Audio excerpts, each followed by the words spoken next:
Hey, happy 30th birthday to the PRR, otherwise known as the Piedmont Railroaders. Seems we really can't figure out how this all got started without tying in a certain hobby store with the club. But before we do that, let's go back in time a little bit. I was so excited that the Bud Company was going to build, a maglev. Woohoo! Uh-oh, 1982, wrong year. I think we better fast forward a little bit to 1995 and take a look at that trains magazine that cost, by the way, $3.50. Hey, Conrail. I remember them. Yep. Looks like the Burlington train's getting a new home and a museum, while Jimmy and David seem to be broke down out in the west somewhere. With UP breaking out good old 844, that leaves the Durango Silverton, never changing to keep pulling passengers. The Battle of Bull Run sees its locos, as does, how to make steam. Over to Model Railroad magazine. It seems like today's magazines have less than 100 pages, more like 70 or 80. This particular edition had 187 pages, but check out all the train advertisements, and of course these companies don't really exist anymore. Hey, check it out, you can fax in your order, but if you want to make an order, you get the 800 number. But if you just want to chit chat, oh no. The now defunct Key Imports boasts a brand new loco, while hey, Winchester, I wonder what's in there. Very cool. Katie Coupler's still there going strong, and instead of photos, Model Railroads had like drawings. Pretty cool. Look at that guy sitting down. Oh yeah, the slow moving switch still there, and a 3-page layout on Lincoln's funeral train. How about that? Well, we're not really here to talk about old magazines. However, it does seem that the club and a certain hobby shop owner goes hand in hand, so we can't really do one without the other.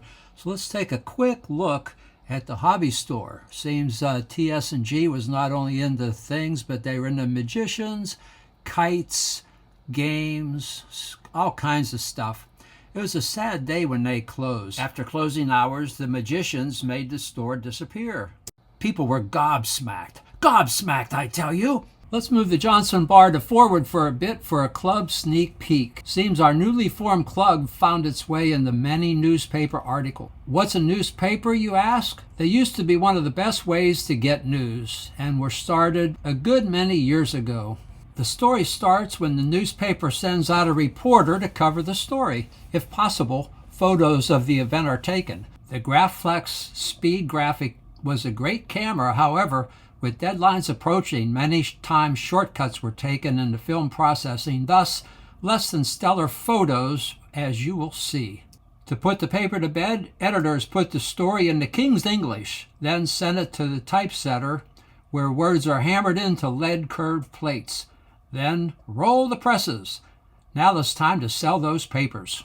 In other PRR news, the tall guy is a past president. There's an ad by the first president. Wow, this president was a math whiz. Good old Hugo's roller skating rink. Even in 1998, we joined with other clubs. There were many days spent at Manassas. I wonder if we can climb on the loco in Manassas this year. It's not too late to join the club. As you will learn, a ton of time was spent at the Caboose. Meanwhile, in Culpeper, another president educates the masses and runs trains, while Doug's Carnival with working Ferris wheel is a big hit. Jimmy thinks this 81-year-old president is just a kid. Next year, in the Culpeper State Theater, Tyler smells chocolate and gingerbread thanks to Doug's locomotive smoke. While Phil Irwin never met a train he didn't like, Herb Tuttle keeps his trains moving. Holy smokes, Batman! It's a future president. My big boy made it into the papers too. And mostly for Tony, we give a quick shout out to Clinton McDonald, who is a collector of stamps and coins as well as a PRR member. It's finally time to meet the owner of TSG and founder of the club. All right, let's slam that Johnson bar in reverse and go back to 1995. All right, we're at Tony Trippy's house. This is for the 30th anniversary of the Piedmont Railroad Club that Tony founded. So Tony, as we roll back the clock to February 1995, what kind of stuff was going on with you and your family back then? I had retired from IBM in the middle of the year before that, and I was looking for something to do because I was only 50 something years old, 52 or something. I decided I always wanted to have a hobby shop. In the last few years of work, we had a group of us that went around to all the hobby shops in the area, and there were quite a few. We went to Dale City, we went to Reston, we went to Manassas and Woodbridge, and I can't remember all the places we went to. And there was a hobby shop everywhere, and we'd buy all sorts of great stuff there. And while we were there, we'd comment to each other, well, gee, if they only did this, or if they only had that, or why don't they do this? So I wrote all that stuff down up here, and I decided I want to open my hobby shop and do all that stuff. So I did. And that was in November of 94, I guess. So I opened the shop originally, basically in the same location it was always at, but it was one store over. And it was a small 1,000 square foot shop that I had set up with rows of trains. And I just recently had bought a G-gauge collection from somebody. So I had a whole bunch of G-gauge trains. And I had my desk, my office, if you will, at the front of the store by the door. And I would sit there working on stuff, my stamp collection or whatever I wanted to work on. And all the stock was in the shelves behind me, and greet the people as they came in and try to sell them stuff. Well, after a while, it didn't take long for them to be becoming interested. One of the why don't they do this things we had talked about in all the other hobby shops was, why don't they have all of the blue boxes from Athearn? They only have a few. Why don't they have all of the different kinds? Or why don't some of these shops, in order to entice you in, say, if you buy 3 cars, you get a free Caboose, or something to that effect. So I started doing some of that stuff, and that brought more people in. And I don't really remember who was the first person to suggest we start a railroad club. It might have been Jimmy. I can't picture that event happening, when it started. But I remember talking to one or more people and saying, hey, if we had a railroad club here, I had a back room, we could set up in the back room, and we could meet back there. And by the way, I'd be able to sell more trains. Ulterior motive for everything, right? So I did. And we started the club. I'll say we, I don't know exactly who again, but wrote the constitution for the club, the rules, regulations, and we focused on doing modules. We wanted to do modules so we could move it around and possibly go to people's houses or set up in the back room and go to shows. And that's what we started doing. We wrote up a specifications list for what the module tables were to look like and where the tracks would be placed in relation to the end. Oh, yeah. So that all the modules would fit together. And the electrical specs that go along with it. And I had done that sort of thing at work before I retired, so I was real familiar with putting tech manuals together and that type of thing. So people wrote some stuff and we put it together into a manual of sorts, and we started building modules. And that's how the club started. Yeah, that's pretty cool. So you guys almost invented the module specs then? Well, our specs we did invent, but yeah. We took them from a few other places. There were, if I remember correctly, there was HO gauge specs out there that somebody found. Rick Ruddle was part of that. He was a founding member. And I think it was Jimmy and myself and another guy named George, and I can't remember for the life of me his last name. He's since passed away. Anyway, we just kind of took what was out there and made it fit for our requirements and rewrote it and made pictures. And if I'm not mistaken, Jimmy's still got a file with those original specs in it. So I wouldn't be surprised if Jimmy still has the specs for Noah's Ark. Okay, so that sort of ties in with the first question about why did you start the club? Because you wanted people to buy stuff from you and you wanted to go to shows, so that's cool. basically, yeah. Before I forget, I don't think I've ever asked you the name of your store. TSG Hobbies. TSG Hobbies. Same name I have today. Okay. And you want to know what that means? Tony something for else. No. No. The T is not there for Tony. When I opened the store, I decided what I wanted to put in it. I wanted trains. I was also an avid stamp collector and still am. And I love playing games. Aha. So I train, stamps, and games. Yeah. Now, I never called it Train, Stamps, and Games Hobbies. It was always TSG. And many people have asked me what that meant. And everybody assumes the T was for Tony, you know, but it wasn't. So that's what I started selling, trains, stamps, and games. So I have to ask if your wife was fully on board with your idea of a train club. A train club? Yeah. She had no problem with that. She thought the same as I did, to bring people into the store. Okay. Who came up with the name Piedmont Railroaders? I think it was Rick Ruddle, if I'm not mistaken. Do you know Rick? I do not Yeah. know. He still lives in town somewhere here. I don't know exactly where he lives today, but he's still around. I see his name on Facebook. His son is now graduated from one of the military academies, I think. But anyway, he was a founding member. And he got us hooked up with the town of Warrenton, with the Caboose and the town planning people, and, you know, putting in the overpass, the walkway, and converting the rails to trails thing. He was involved in all of that, so he got the club involved in all of that. Okay, cool. That's how... But I think that it was originated. probably Rick that came up with the idea, Piedmont Railroaders. Is it a coincidence that PRR is the same letters as Pennsylvania Railroad? Probably. Have to ask Rick. Yeah, no, probably because I recognized it when I started doing emails or whatever and just started abbreviating it PRR, and I realized it was Pennsylvania Railroad too, but it wasn't purposefully done. So I think you answered this, but do you remember where the first meeting was held? Back of the store. The back of the store. Yeah. Did you charge rent for the members to come in? No, I just, like I said before, I wanted these people there, you know. More people in the store, the better. Do you remember about how many people showed up at the first meeting? More or less? 3 or 4 or 5. Okay. Yeah. So humble beginnings. Yeah. And then, of course, each one of them knew somebody. Yeah. And they brought them in, you know, and you'd reach out to your friends who were railroaders. And model railroading was a lot bigger in that time period than I think it is now, but I'm not sure about now, because I've been out of it for quite a while. There were a lot of people involved in model railroading.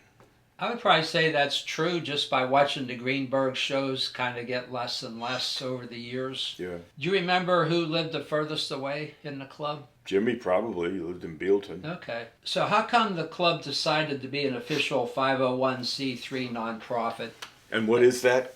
I don't know. It's your club. No, it's a official federal IRS designation of, you fill out the forms proving you're a nonprofit organization, indicating what your yearly income and outlays are and that type of thing, and you get approved. Once you're approved, you can say we are a, whatever you just read, 501c3, and that tells people that if they donate something to the club, they can write off on their taxes. Okay. Nonprofit organization you donate to, you can write off to your taxes. And that proved we were a nonprofit organization. Yeah, because I often wondered why it was an official nonprofit as opposed to a bunch of guys just running trains. But because really early on, people were donating stuff to us. They found out we had a club, and they were moving, they were sick, they died, and all of a sudden people had this stuff they had to get rid of. And the club would go to somebody's house and take it out of the basement, wherever. You know, we disassembled layouts and brought them over to the club. And there's something else about the management at the Warrenton Center, which is where my store was. I don't know if you remember back when Radio Shack was a fixture. Oh, yeah. Right? right in that corner there. Well, I was just to the left, looking at the front. I was just to the left of them. Okay. In a little. Actually, I started out to the right of them. There's the middle here, and then there's an archway here with a couple of stores in between. I started out in that archway. There was a store further down, like where Joanne Fabrics is now. Yeah. It was empty. It was a clothing store, and they went out of business. And it was empty. So we proposed to the landlord, how about we put up a display for Christmas? The club put up a railroad display for Christmas. And they had this thing where the kids would come around and they'd get treats from Santa Claus at Christmas time at the shopping center. They loved the idea. And we had that store, we probably had it a couple of years, rent-free. And they just let us in there. They paid the electricity and everything. And we had 3 or 4 or 5 layouts in there. We had a large HO, all the modules that we built, we put up in there. Because that was one of the problems we had. Nobody had room to store these modules. But we were able to store them in there by putting them up. And then we had a G-gauge layout in there. I don't know if we had O or not. But anyway, it was a lot of stuff. And people would flock into the place. The kids would love it. And then they'd ask us if they could give us a donation. And all of a sudden we were collecting money and we didn't know what to do with it. So somebody had the idea, it might have been Rick again, to make us a 501c3. That actually ties right into my next question. Is it true the budget has a secret hidden account known as TFR, which actually stands for Tony's Retirement Fund? That would be TRF, by the way. Yeah, maybe. But so it is true. Of course not. Yeah, I became the treasurer earlier on. I was the president, I was the vice president, I was the secretary, I was the president again. As you well know, it's hard to get people to run things. So you buck up and do it when you have to. But anyway, no, there's nothing there. I was very careful to keep the Piedmont fund separate from TSG funds. Yeah. Yeah, speaking of offices, is it true that when David was age 5, it was decided he'd become president for life? Maybe Jimmy thought so. I don't know. Do you remember where the club's first public train show was? Actually, our first train show was in that empty store that the landlord let us use at Christmas time. Probably Greenberg at Dulles, I have to guess. Okay. Or maybe one of the Boy Scout shows in Woodbridge. I remember there was that show going on at that time. Let's see. As we look back to the Civil War module, we notice it has DC power. So as DCC started around the late 80s or 90s, you were obviously aware of DCC. So do you remember about when DCC really kind of took off and became a thing? I don't know when it took off for the model railroading world, but we got into it probably in the late 90s. Started selling Digitrax equipment, and I had a display set up for how a DCC train could work, that type of thing. And then O-Gauge got in the act. MTH got in the act with their, I forget what they called it, but their remote control system. And Lionel came along right after that with theirs, Lion Chief or something like that. I'd say the early 2000s is when it really, really took off big. So getting back to the Civil War module, about when was that built? Well, it seems Tony couldn't quite remember the details, but Jimmy did. So thanks to Jimmy, here's the following information.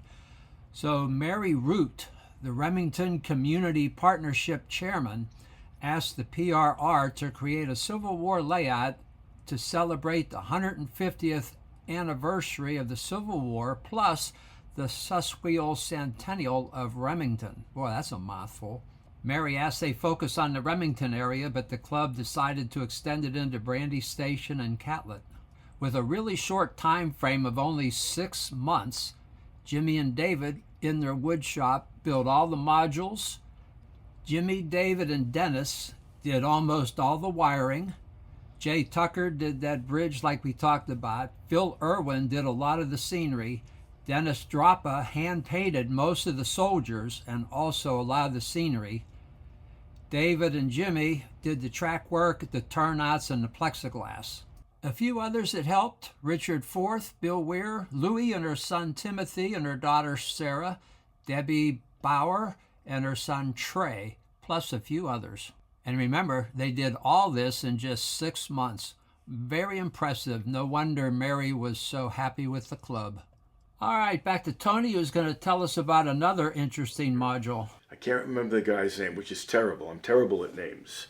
But this fella, he was really into making these HO layouts work. He built a module that had a switching tower on it and a whole bunch of turnouts on the module. And he made the tower such that you moved the lever in the tower just like a real switchman would do.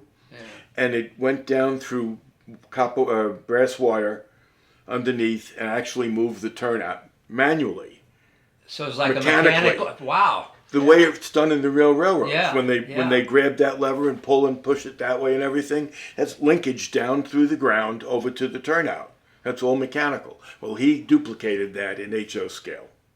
Wow. It was amazing to see. Yeah, that's very impressive. Yeah. Gotta pause this for some post-production notes. In the segment you're about to see, Tony talks about an oil refinery. However, he later realized it was actually a Walther's United States steel mill that he was talking about. As you'll see, it's kind of realistic. We now return you to your regularly scheduled program. So not counting the members that we currently have, but members in the past, who do you feel had the best knack for creating a module from start to finish? Like, who had those skills? Like, one guy comes to mind, this guy George, and I can't remember his last name. At the time, Walther's had just come out with their refinery models, and it consisted of 1, 2, 3, maybe 4 or 5 huge boxes of stuff, And when you built the models, they were like this high and this big. And he wanted to have an entire refinery module set up. So he bought all the models from Walther's through me. I sold them to him, and we had an agreement. George says, I'm going to build these things, and I'm going to build all the models and put the scenery together. But I have no way of transporting them. He says, I can only fit one module in the back of my car. Okay, I had a van at the time, a Dodge Caravan, that you could take all the seats out, and you have basically a 4x8 by 4 foot space in there.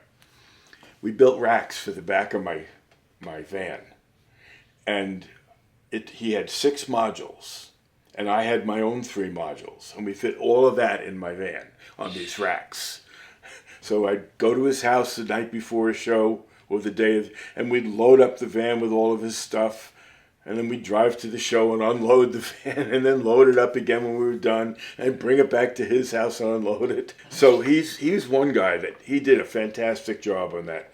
Every year, Walther's came out with a new theme that they were going to concentrate on for the whole year and sell buildings and trucks and railroad cars and scenery compatible with that theme. Okay, so you could put this entire theme together. One year it was the oil refinery, another year it was a circus, another year it was Henry Ford's auto shop. Oh, woodworking, a wood mill, out in the woods, that type thing, mills and everything. And so the theme kind of caught on, and you bought all the stuff that goes with the theme and then put a module together out of it. So George was real good at that.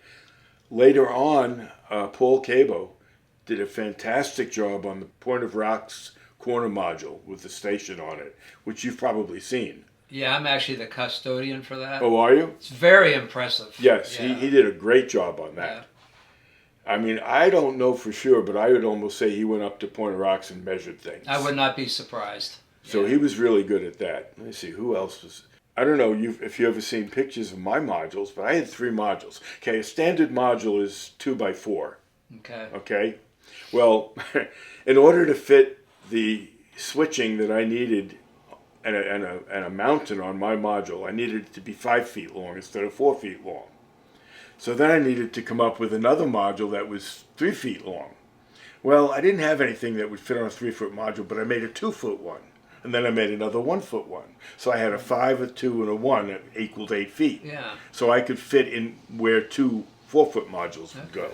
And on mine, I had this huge mountain.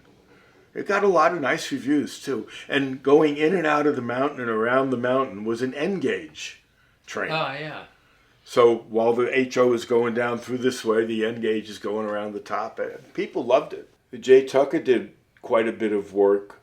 I think he did a lot of work on the Civil War layout. Yeah, I guess that's his pretty impressive bridge Yeah, module he built the for bridge. the Civil War. Yes. So I'm saying there were a lot of different people, but those couple of three stand out. Well, to help fill in some of the blanks Tony can't quite remember, we'll go deep in the heart of wild, wonderful West Virginia and talk to the very first president of the PRR, Rick Ruddle, who is making excuses even as we start this. Excuse me, I got a little bit of a sinus thing going on, so.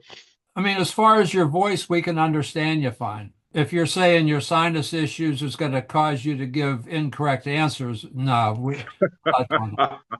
I don't know. We'll see. I want to thank you for just taking the time to do this. I think it'll be pretty cool. I'm kind of used to dealing with Tony and Jimmy, so you seem like way younger than them. So, you poor fella. we all have crosses to bear, right? It's kind of funny getting ready for this. I can't remember what I had for dinner yesterday, but, thinking back on the history with the Piedmont Railroaders, stuff came back pretty clear. So I have a few notes written down so I remember the names correctly, but it amazingly came back pretty clearly. Well, that's good. Nice. Yeah. All right, Logan. All right. Well, thank you, because we're honored to be able to share this chat with the very first and second and third president of the Piedmont Railroaders, Rick Ruddle, from 1995 to 1997. And we're honored to share this interview with you to the current club members as well. Please take about a minute and tell us what you've been up to in the last 30 years and what are your current hobbies. Oh, shoot, the past 30 years. It's been a long time. So we currently reside in West Virginia. We moved here about 2.5 years ago for retirement. Again, prior to that, having resided in Warrenton for all that time. I'm a United States Army retiree. So retired from the Army in 2015. Right past that, worked with Highland School as director of facilities for the time until we moved here and retired. So that's about it. Hobbies, apart from retirement, I'm an avid woodworker, make furniture, and run a small woodworking business here in Caldwell. So just for the Army guys out there, so I think MOS is the right question. So in the Army, what did you do? So I was a special bands person. So I spent my pretty much my whole career. I actually did 3 years in the Marine Corps with the Marine Drum and Bugle Corps at 8th and I, and then 17 years with the Army's Old Guard Fife and Drum Corps at Fort Myer. I was a snare drummer. Oh, that's super cool. I dig that. I actually dug up a photo of you. Here it is now. Seems the tradition has been going on for a good while. In fact, Logan plays in the pep band and he plays the snare drum. Yeah. Excellent. When he's That's not awesome. playing the clarinet. Yeah. We won't think about the clarinet. Keep up with the drums. Yeah. Nice. What was your first train set? I was never much a modeling person. The only real model train set I had was when I was in probably, I don't know, 3rd or 4th grade. I had a little HO set. And, and apart from the circle of trains underneath the Christmas tree, I've been more of I love live railroads. I love rail fanning, love history, restoration and stuff like that. So that's kind of the side I came from. Not being too detail oriented, I never really got into the model train side. Looking to start the club, he definitely had the modeling side. I kind of wanted to bring to the club more of the rail fanning type experience with the history, restoration, and stuff like that. It's definitely an important part that we kind of need more of in the club today. So now kind of focusing on the club stuff, whose idea was it to start a railroad club? So I had, thinking back, 1995, that was a whole long time ago. But, I remember visiting Tony in TSG Hobbies. We had talked on several occasions about how it would be kind of cool to have start some sort of a railroad club. Tony, of course, having the store, kind of benefited his business a little bit with having, kind of a bona fide organization along the modeling side. I, of course, liked rail fanning and big trains, and we thought that it might be kind of a beneficial organization to start a railroad club. So we had talked about it back and forth, if I remember right, for a little bit of time. And then we, decided to go ahead and put the call out. So we had posted an ad in, I don't know whether it was the Democrat or the Citizen at the time, to see what kind of interest there would be in the community, for a railroad club. And, amazingly enough, I think we had 5 to 7 people come the first meeting. We had it at TSG Hobbies. Quite pleased with the turnout. That kind of leads us into the next question. Do you remember specifics of what the first meeting was like, or were you absent that night because you were voted in as president? No, it was an interesting meeting. Like I said, 5 to 7 people. I can remember it was Tony, it was me, it was an elderly gentleman, Chuck Young, John Delane, I believe, was there, possibly Walter Hodgka. I believe Jim Baird was there too. And there may have been a couple other people, but they're the ones I kind of remember off the top of my head. I think that the initial thought was to have something, not necessarily be a model railroad club. It was never a model railroad club. It was a kind of a broad based because, with Jimmy Baird, with his time spent up on Walkersville Southern and him being the live steam kind of background, which brought a valuable side to it. Walter Hodgka, kind of enjoyed live stuff. I'm not sure about John Delane. Chuck Young, who has now passed away, really into the Civil War history of the area and loved the history side of it. So, we had a really good cross section of interests and decided that, it would be great to, start something and kind of explore all facets of railroading.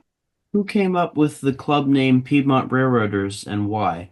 We came up with the name Piedmont Railroaders that first night at that first meeting. It wasn't too hard. I think someone came up with the point that, we were in the Piedmont region, rather than calling it the Piedmont Model Railroading Club, we kind of just chose Piedmont Railroaders to kind of coin kind of everyone's interest. Who came up with the logo, and does that locomotive have any connection to the club? It's kind of funny. I see the shirts that you're wearing. I can remember when we printed our first shirts. I came up with the artwork for that. The engine does not have any significance, as far as the club or the Piedmont region. It was just a really cool looking locomotive. But it's kind of exciting to see that it kind of still lives on. So I can't remember when we developed the logo, but that's been in place since we started in '95. Well, thanks for the logo. Yeah. You kind of mentioned this earlier, but whose idea was it to create the Civil War layout? Oh, so you're referring to the module or the diagram that was built depicting Warrenton, the Warrenton depot area, kind of circa 1930. A module was like 2 foot by 4 foot. And I know that Chuck Young had built, maybe I'll call it more of a diorama with a Civil War era locomotive kind of scenery and everything. Yeah, it's actually still alive and well. And this I think it's in the county courthouse somewhere. Please give us the inside story of the Caboose, to include the time it took, which club members helped, and what the wives' views were. So Warrenton Caboose, that was a better part of my life for about 2.5 years initially. The Caboose was donated by Norfolk Southern, and it was a partnership with the town of Warrenton and Fauquier County Parks and Recreation. When that was brought in, there was an 8.9-mile branch line that came from Calverton up into Warrenton, of course, to the depot. And then in 1982, I believe it was, they uprooted all the track. So they removed all the track. So there was pretty much no infrastructure in that area that they wanted to create Depot Park.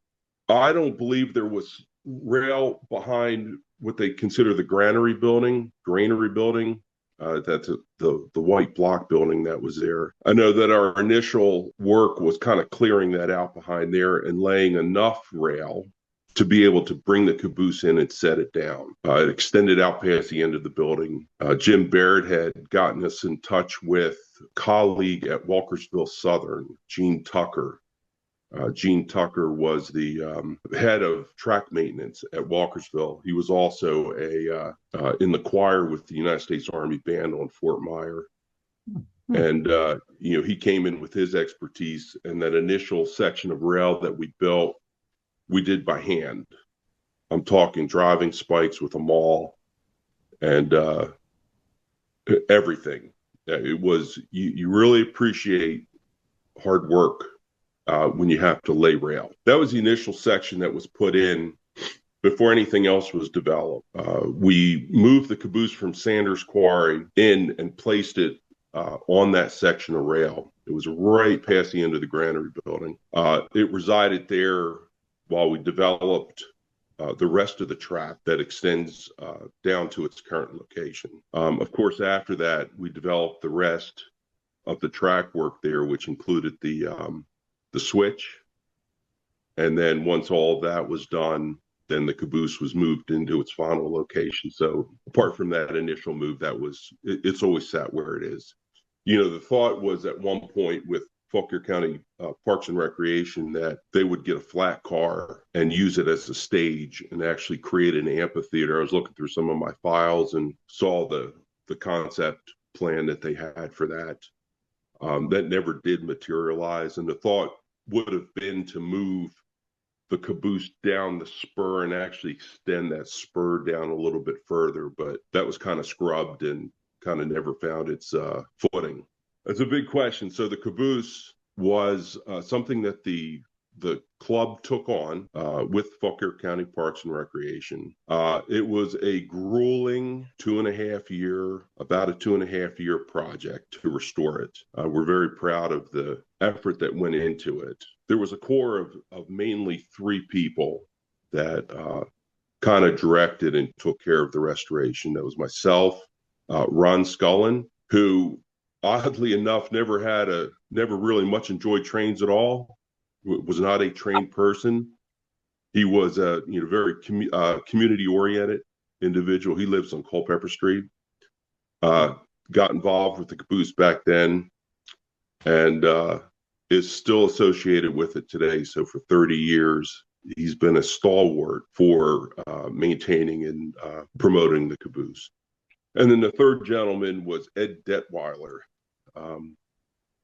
He was just a wonderful human being. He has since passed. So it was kind of like the 3 of us were the core. And then, as the time went on, I mean, it was 2.5 years of every Saturday. It got to be so that Ed's wife referred to all of our wives, the 3 of our wives, as the caboose widows, because it was every Saturday. I mean, we had thousands upon thousands of hours involved in, directing. What you see is the caboose right now. We're proud to looking at it finished. Our goal was always to have a museum quality piece. Hours upon hours of time was put into, working with Norfolk Southern, the N&W Railway Historical Society, Southern Historical Society, to come up with our finished product would have been a restored last operating condition of that caboose. We painstakingly, our effort was to create something. And I really believe, after seeing many cabooses throughout the country, that I have to say that's the finest restored caboose that exists, I believe. Now, apart from the core 3 of us, the club took it on as a project, an official project. And, over the years, there's a handful of people that came out to help. So, Jim Baird was, a great asset. He was there a lot. Bill Lee, I think Bill has since passed. Walter Hodgka, Ken Sonleitner, who He has since passed too, you know, and a handful of other people. So, you know, I mean, it was a true community project. I mean, we accomplished that restoration virtually. I think it cost Fauquier County about $2,000. Everything from the craning, the moving, the painting, the sandblasting, the donation of the rail ties to build that rail, to build the switch, everything was donated. And, you know, apart from the actual restoration of the caboose, the physical labor, you know, the countless number of hours contacting people and, you know, having them to agree to, you know, help out as a community project and donate their time, materials, and efforts was truly extraordinary. Well, it's still, I'm not sure the last time you saw it, but the caboose today looks really, really good. The outside is, well, I think I sent you a picture of the outside. The inside looks great. So kudos to you and all your people that helped. I mean, it is a museum quality piece for sure.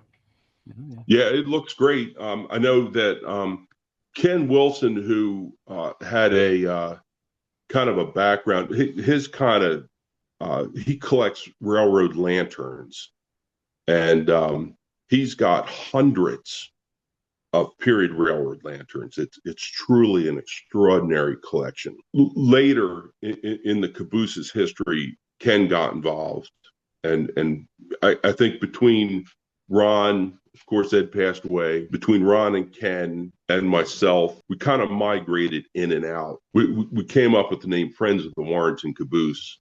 And, you know, Ken had a lot to do with, you know, getting down there and having it open to the public. And like I said, Ron, I can't speak highly enough. Ron's a very, very good friend. And, you know, I've known him for 30 years. And he has put, you know, everything you see, all of the track signs you see down along the greenway, he eBayed. All of the tools within the shanty he acquired.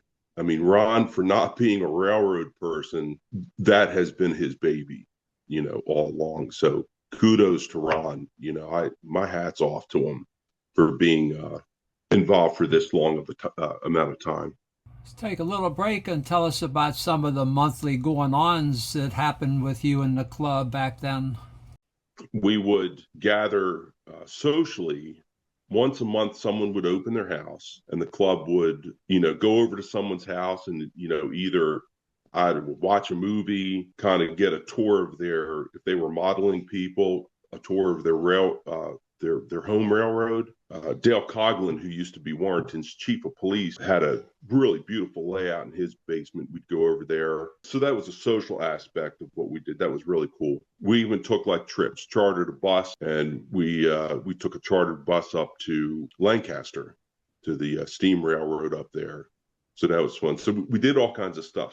I hear there might be a sad story out there about how the town went back on a promise to provide some club space. And once the caboose was done, was to try to find a kind of a permanent home, because we were meeting at I don't know what it was, Suncrest Bank, that was kind of right across the parking lot from TSG Hobbies. We met there for quite a few years. We were in negotiations with the town because of the success of the caboose and you know what we had accomplished with the caboose. The town was willing to kind of get into negotiations of partnering and acquiring a permanent home. And that was there was a vacant building on 3rd Street, I don't know, somewhere in downtown Warrenton. It was a 2-story building. What we wanted to do was, again, keeping in what we wanted the club to be.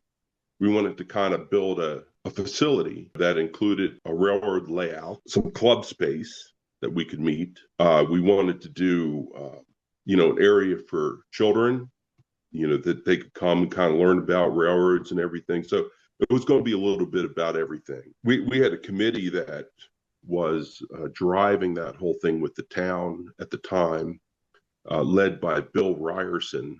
Funny enough, Bill Ryerson, he was Reagan's ambassador to Albania. He was a great guy, member of the club. He had 2 German shepherds that he only ever talked to the German shepherds in German. Really quirky kind of guy. And we were, kind of at the point that we came up with our plans and we were kind of negotiating. We had a stickler point that they were requiring a handicap access, and this was on the second floor. So we were kind of right at that kind of juncture. There was a faction within the club that wasn't interested in doing everything, that it was just going, they just wanted to have a place to put the modules up. And that's kind of not what the town was looking for. I think with some of the challenges to access some direction as far as within the club, the talks between the town and us kind of fell apart a little bit, and we just never, continued on with it because it would have been a lot of work.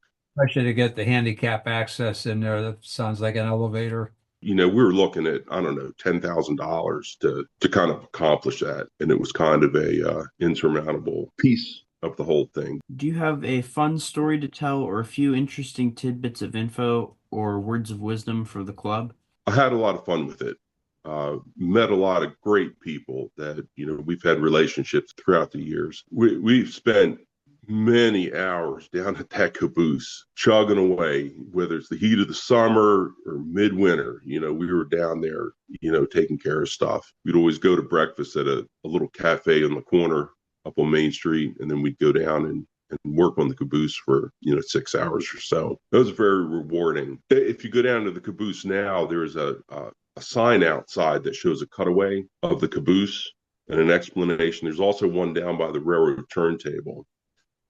My son actually did the artwork on those two signs. Wow. So kudos to him, because I've seen those signs and they're really cool. Yeah. There was original artwork by him doing that. The one by the caboose is spectacular. It was really a fine piece that he did. Stories wise, I think my favorite time was just being able to go to different people's houses, and kind of hang out. Walter Hodgcutt lived in out the B line, and he was renting a place that was literally, I think, around Markham. That was literally, his balcony was feet from the top of boxcars, and going and hanging out there and just the camaraderie of it. That's what I enjoyed about the club, that it was a little bit of everything. What to impart on the club. That I know the club is, involved in a lot of, with the modules and everything, and they have a great presence with that.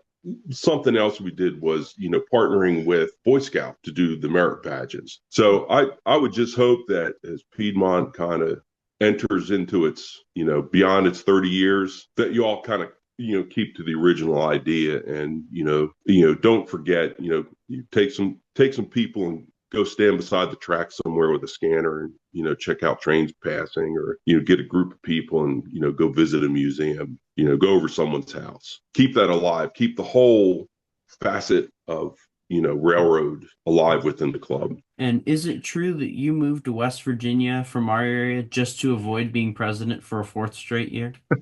I can't remember. I think after the demise of the club space, in the town that we were negotiating, I think I kind of parted from the club at that point. Probably would have, during some of those years, probably would have ran to West Virginia. I can't even remember back. I think I was president. You said three years.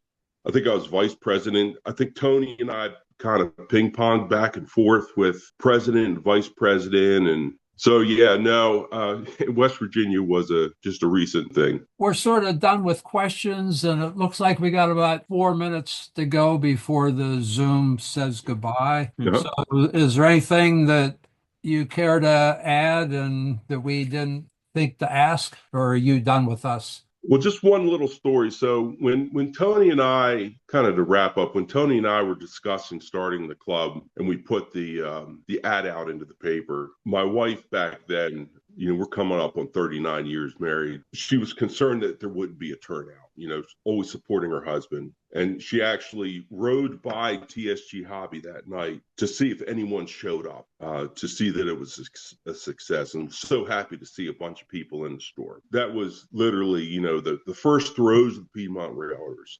So I'm touched to see that the club, has reached 30 years That is awesome, and glad to see that, in some part I had part of some of the beginnings of that, and it warms my heart seeing that you all are active and carrying forth what we started. So that's awesome. Great job. Really appreciate the time, but now I can't let you go without hearing your son's name, the one who did the artwork for the Caboose signs. Andrew Ruddle.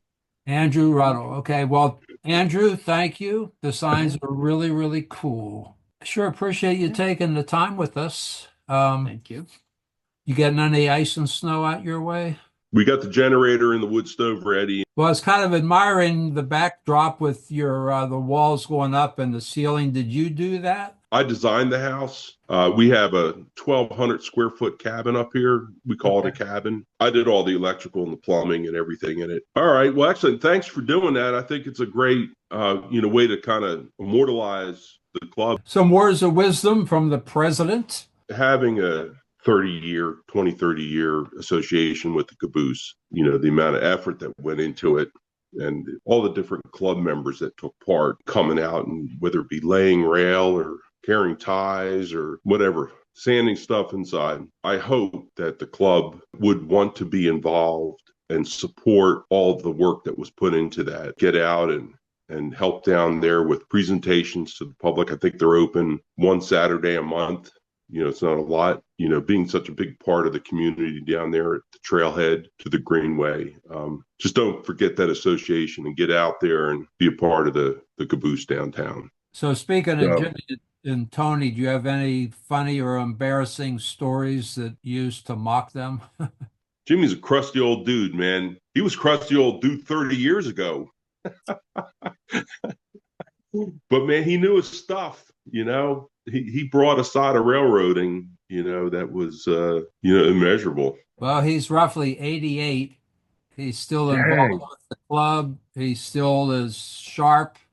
Yeah. He's still into steam. He still works at Walkersville. Him and his son David, they're both engineers up there. Yeah, Jim was always very supportive of the Caboose. Like we started the whole Santa in the Caboose back like the first year we did it. It was actually my father-in-law, mother-in-law. That was Santa and Mrs. Claus we had in the Caboose, and we decorated the Caboose. And man, we had hundreds of people come through that thing. Kids come see Santa in the Caboose. It was awesome. But like every year that we did that Santa at the Caboose, Jim would always be there with the G scale and set the G scale up on the shanty deck and run that. He was very supportive of all that. He was an ardent supporter of the Caboose. He actually still does the G scale on the Caboose at Christmas. Well, make sure you send my best to him. I remember him like it was yesterday. Funny looking at the T-shirts. I remember when we first printed those T-shirts. Wow. A long time ago. Well, these shirts are less than a year old. Yeah. I really love that engine, man. That was just a sexy looking engine. Plus Civil War era-ish. I don't even think you could find that thing anymore. It was like a woodcut. It was like a woodcut picture of an engine. Be sure to say hi to Tony, Jim, and that's probably the only two that I remember that's alive. Yeah, and those are the two original still active members, which is why it's cool to bring you into the mix, because you were like right there at the beginning. It seems like now you were like the sane one of the three. No, it was fun. I do remember, a lot of fond memories, at meetings and stuff. There would always be a presentation at the meeting, or we'd have a guest come in. We had a guy from VRE come in who worked for VRE and came in and answered questions and stuff. Well, thanks again, Mr. President. Yeah. We really appreciate it. Well, we leave Rick Ruddle's cabin and head back to civilization and Tony's house. So if you fast forward to the night we show this video, so all the people in the way station watching the video now, so as you look around the room, does it make you sad now that you actually started the club with the current members? Sad? No, I think it's great that it's still going. It is impressive that it's been 30 years, and Yeah, that's a long time. You're still there. Jimmy's still there. I guess you two are like the only last people standing. Yeah, as far as the original club being members active. go. Like I say, Rick Ruddle's still around, but he's not involved in the club anymore. George passed away. This guy John, he passed away. As a matter of fact, there was a feller in this development, in my development here, just around the corner, that another guy named John that had a large layout in his 2-car garage. Yeah. And he was quite detailed, doing the detail work too. But he's still around, but he's not involved in railroading anymore. Anyway, yeah, we're the only two left as far as I can remember. So going back to the traveling modules, do you remember when you all shifted over to DCC? Or were they always DCC, the modules?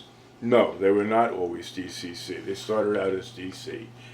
But I think the impetus was we tried to hook up to other clubs and make a large layout consisting of 2 or 3 clubs, like at the Boy Scout show and that type of thing. And I'm not positive about this, but I think they had gone to DCC, and if we wanted to hook up to them, we needed to be on DCC also. Okay. So when that was, probably early 2000s, if I had to guess. So looking back over the 30 years, is there one event or project that was a real challenge, but it's now really rewarding to see it because it's still alive and well? Yeah, the Caboose in downtown Warrenton. I mean, the Railroad Club was instrumental in putting that whole thing together. Did everything from laid track to sanded and welded and painted and moved railroad ties and all that sort of stuff. And like I said, Rick was our liaison to the town council and basically convinced them that that's what they needed to do. And we had the donation from Southern Railroad, and I believe they donated the track and the switch points and the ties. Anyway, all of that sort of stuff. As a matter of fact, if I'm not mistaken, Rick and a couple other guys from the club were responsible for the town discovering that they had a turntable. Oh. where the fence is now. Yeah, There used to be a turntable, and they uncovered that. It was just by looking back through old records. Well, I sure appreciate you taking the time to reminisce back in the 30 years ago, and not only about the club, but about your life and all the interesting to hear, like the more or less the history of trains from back then till now, and the Caboose story, Right, and all the stories. Thinking back that long, they've evolved to quite a bit. I mean, yeah. When Proto 2000 came out from Lifelike was kind of a no-no. You bought a Lifelike car, those are junk. Yeah. But then they came out with this Proto 2000 series, and it was really top-of-the-line stuff. And people were clamoring to get it. Remember I mentioned the Walthers every year had a theme? Yeah. One year they had the Milwaukee Road, which is that series of cars right there. Every month they would come out. You signed up as a subscription, and every month you'd get a new car. Actually, it would come into the store, and I'd notify my customers, and they'd come in and buy the new car to add to their theme. Yeah. So that was one of the years, and I just happened to like Milwaukee Road for the colors and also the fact that I went to school in Milwaukee. Okay. So, but that was another one of their theme ideas. I can't tell if Logan and David are recreating the completion of the Transcontinental Railroad, or they're just getting us started on today's celebration. In any event, dun-da-da-da, today we celebrate 30 incredible years of railroading, a journey that began with a few passionate individuals and grew into something truly special. Our club has brought us together across various locations, sharing not only our love for trains, but also the friendships and memories we've created. We honor the legacy of our founding members, many of whom are no longer with us, but whose spirit continues to inspire us every day. Their dedication and vision laid the tracks for all we've built, and their memory will forever be part of the club's history. Here's to 30 years of passion, collaboration, and memories that will last for generations to come. Well, I was hoping to interview your wife, but I guess she's not going to show up. Oh, she's right there. Hi, Linda. How are you? I'm good today. Thank you. So I have a question for you. So 30 years ago, your husband, probably you were like the driving force behind it, but Tony started this club. And for a lot of years, you've actually hosted the big summer picnic. So Are you happy to do that, or? Oh, the picnic comes every year. Same time, same place. Oh, I'm sorry. Cut. Shall I cut? No, that's okay. You know, I love hosting the picnic. It's the only time the better half of all these railroaders. Now that hurts. All these old men. No, because you have some lovely ladies in your club. But it's the one time we all get together and have great food and really share some camaraderie. And I love giving it. I love hosting it. Yeah, it really is a fun time. And speaking for a lot of the club members, we're really glad you guys do host it, because it seems to be like the perfect setting for it. It works out great. We love having it here. It was a momentum for us to get a new deck after the deck almost collapsed one year. After I almost fell through it. Yes, yeah. But now we have a beautiful new deck, so you have to keep coming. And speaking of the beautiful deck, let me just pan over to it. With the squirrel. There's a squirrel party. A cardinal, a squirrel, and there were like 6 squirrels before. A bunch of ice. I'm not going to shovel the deck. Not exactly picnic weather, but we're looking forward to doing it again this summer. Now, before we wrap this video up, a shout out to Jimmy Baird, the only other original member of the PRR. In case you're wondering if Jimmy ever cleans up, yeah, he actually cleans up pretty good. Well, golf clap for Tony for starting the club. Well, let's end this video with a look at the past presidents. No, not those past presidents, the past presidents of the Piedmont Railroaders. I tried hard to find as many past president photos as possible, but only managed to find about half of them. But not for a lack of trying. Special thanks to Jimmy and David for keeping a presidential list, and to Jimmy, who confirmed that I had indeed found some of the correct people. First up, Rick Ruddle. Seems like we just met him. Next, Ken Sonletter, or hey, the original Ken 1. Tony Trippy, looks sort of familiar. Bill Weir, aka Raymond Wilbur Weir Jr. No wonder he was hard to find. Ferris McCarthy, the math whiz.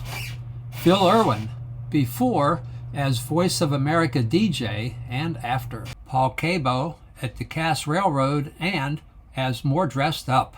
The president since 2017 and our current president, David Dutton. Remember the COVID years? I tried to Photoshop the mask off him with the following effects. Maybe it's best just to keep the mask on, but we'll keep looking for a good picture of the 9-time president. Well, let's root through some of these pictures and see if we can find a good picture of David. And fear not, while David's doing all this work, you can rest assured Jimmy's in the cab drinking hot tea. Finally, a nice shot of David. Well, other than the Grand Funk Railroad and Confederate Railroad, I don't know of any train band available, so how about a little Hail to the Chief by the Marines? Seems fitting for our president.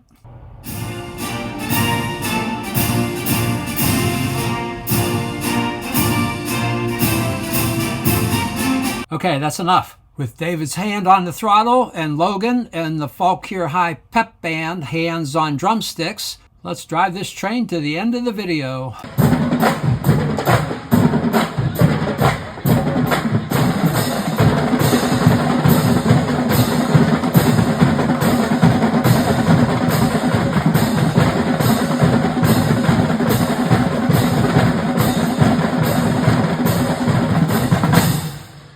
Wow, David president since 2017. Well, unless there's a bloodless coup, David just might be president for life. And while he's almost always greasy, yep, he also cleans up pretty good.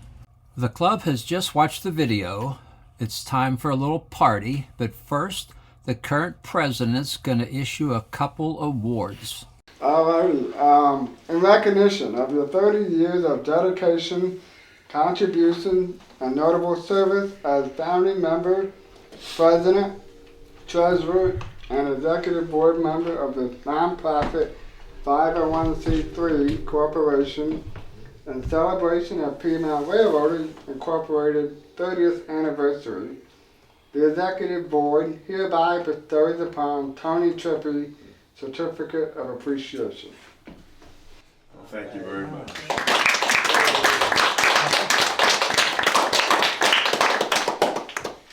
Alrighty, Jimmy. Yes. In recognition and appreciation for your 30 years of dedication, contributions, and notable service as founding member, safety and training director, membership director, and executive board member of the nonprofit 501c3, in celebration of Piedmont Railroaders Incorporated 30th anniversary, the executive board hereby bestows upon James Baird Certificate of Appreciation.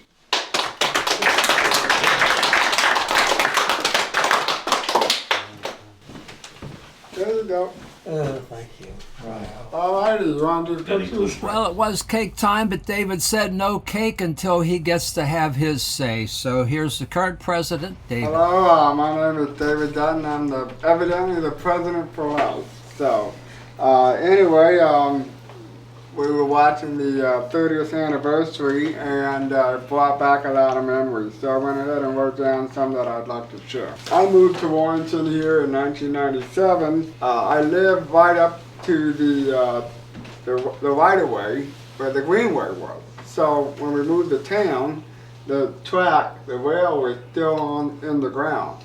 And they hadn't even pulled them up to pave it for the bike path. I had a lot of fond memories of the Caboose that had come to town, and I remember I went to the dedication in October of 1998. Didn't know it at the time, but one of the town papers took a picture of the dedication, and evidently Jim and I were looking at each other in that photograph, and we hadn't even met each other at that point, which is pretty cool.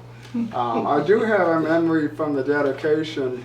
Rick Ruddle was invited to drive one of the spikes at that dedication. And of course, just like the promontory point, all the dignitaries, missed the spike, so they all took turns trying to see who can hit it first. So later on, August, it was early August 2001, the Parks and Rec had put on a family night that they would open the Caboose, and they had all sorts of vendors in the parking lot and the kind of a grassy knoll there. And Ron Scully and Jim were docents for the Caboose. Well, being a young 12-year-old, 13-year-old kid, I got so engrossed with all the events that I had almost forgot to go through the Caboose. And the Caboose was one of my favorite attractions. So I got to the Caboose, and Ron said they were closing up for the night. And Jim said, well, we can let one more kid in, let him in. So I went through, and I don't know if you noticed in the video, but there was a blue coffee pot and that Norfolk and Western little coffee mug, but that blue coffee pot was missing.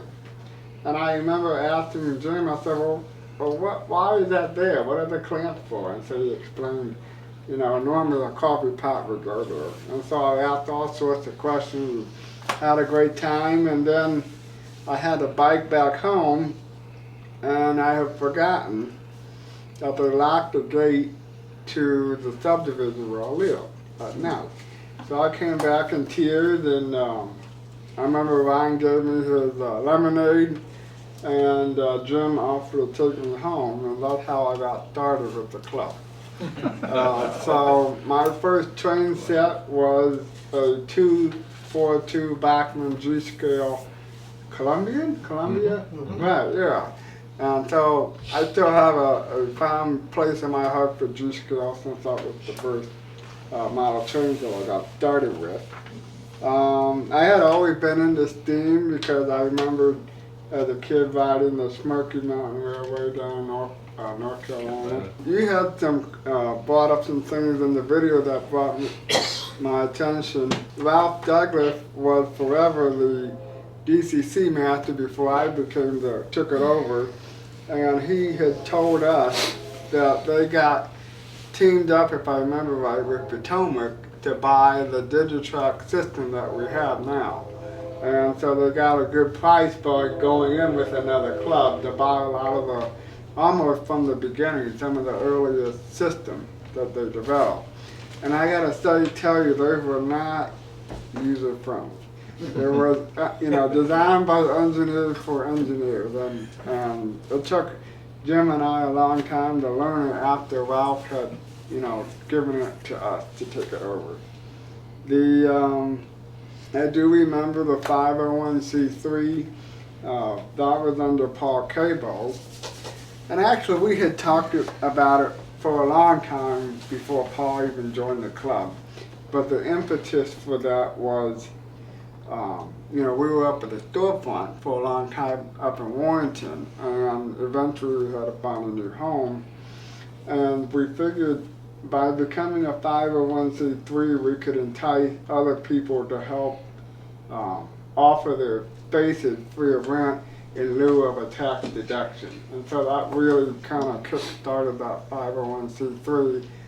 But I'm glad, like you said, that so many people have donated their collections to us, and it also has refocused the purpose of Piedmont Rotors. So we're not just a bunch of guys that meet together and have fun, but that we really do give back to the community for all the things that we do. The other thing I remember too was from very early on in my time here in 97 and 98, coming into town, and then growing up in the club.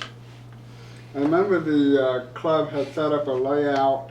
There was a Blue Ridge building, and I can't remember the name of the building, but it was right across from the Warrenton Presbyterian Church that you guys had set up there.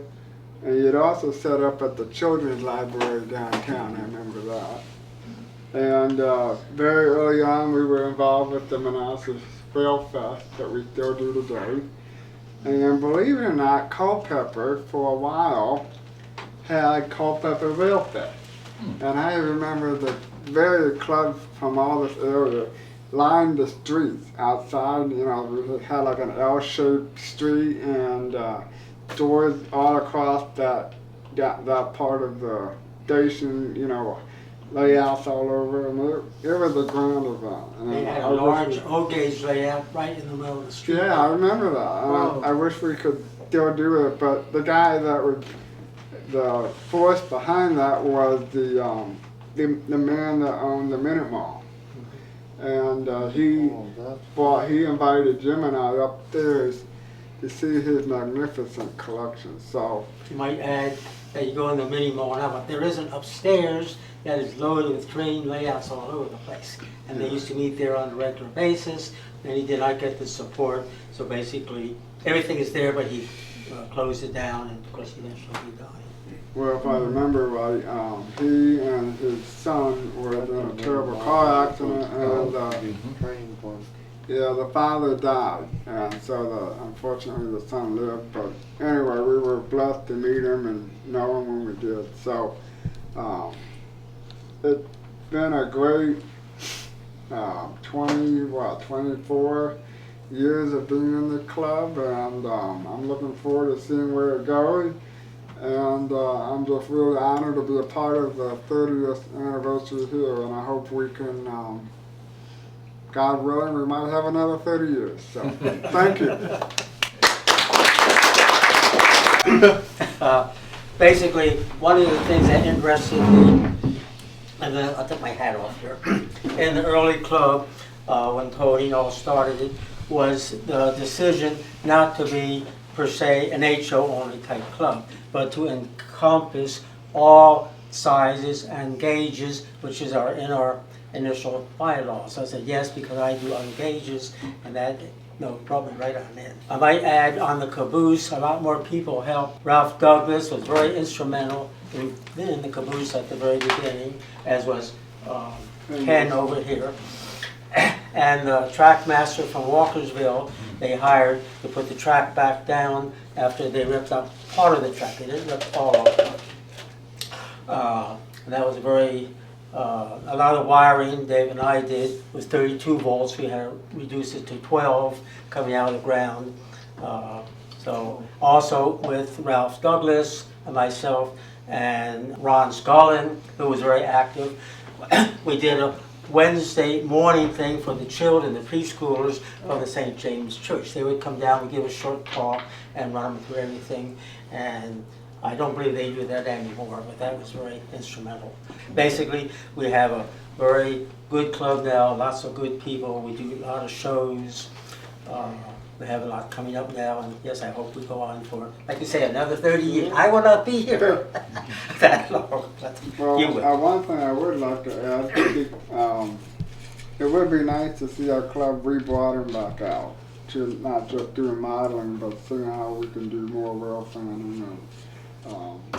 Maybe we can get involved in a restoration if something comes up. But yeah, I like that the club has always been much broader than just that. Because we went with another group and hired a tourist bus and went up to Lancaster, and they would pitch me in front of the locomotive and the snow coming down. But we won't go into that. I don't know if you remember the time that we took an excursion to the inland port out in Front Royal. Yes, I forgot. That was very Yes, interesting, we too. Well, I had clearances and we went through there. Yeah. We had another special trip. We went up to Cumberland.